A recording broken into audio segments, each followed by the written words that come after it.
Hello hunt എന്ന ചിത്രത്തിൻ്റെ official OTT release തീയതിയാണ് ഇന്നൊരു വീഡിയോ ഭാഗത്ത്. വീഡിയോയിൽ വരുമ്പോൾ വീഡിയോ ലൈക്ക് ചെയ്യുക, ചാനൽ സബ്സ്ക്രൈബ് ചെയ്യാൻ വേണ്ടി ശ്രമിക്കുക. ഭാവന നായികയെത്ത ചിത്രമായിരുന്നു ഹണ്ട്. ചിത്രം സംവിധാനം ചെയ്തിരിക്കുന്നത് ഷാജി കൈലാസാണ്. ചിത്രത്തിന് അത്യാവശ്യം ഒരു വിജയം സ്വന്തമാക്കാൻ വേണ്ടി സാധിച്ചിട്ടുണ്ടായിരുന്നു.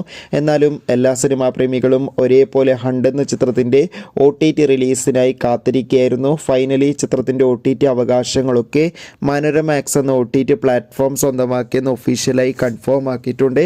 ഇപ്പോൾ ഇതാ ചിത്രം എന്നായിരിക്കും OTT റിലീസ് ചെയ്യുക എന്ന് കൺഫേം ആക്കിയിട്ടുണ്ട്. ഹണ്ട് എന്ന ചിത്രം ഈ വരുന്ന മെയ് 23 തീയതി ആയിരിക്കും OTT റിലീസ് ചെയ്യാൻ പോകുക. എന്തായാലും ഹണ്ട് എന്ന ചിത്രത്തിൻ്റെ OTT റിലീസിനായി നമുക്ക് കാത്തിരിക്കാം. ചിത്രം കണ്ടവരുടെ അഭിപ്രായം കമൻറ്റ് ചെയ്യുക. മെയ് മാസം ധാരാളം ചിത്രങ്ങൾ OTT റിലീസ് ചെയ്യാൻ പോവുകയാണ്. നമ്മുടെ ചാനൽ ഭാഗം പരിശോധിച്ചാൽ നിങ്ങൾക്ക് ആ വീഡിയോയ്ക്ക് കാണാൻ വേണ്ടി സാധിക്കും. അതൊക്കെ ഒന്ന് കാണുക. അടുത്തൊരു വീഡിയോയിൽ കാണുമ്പോൾ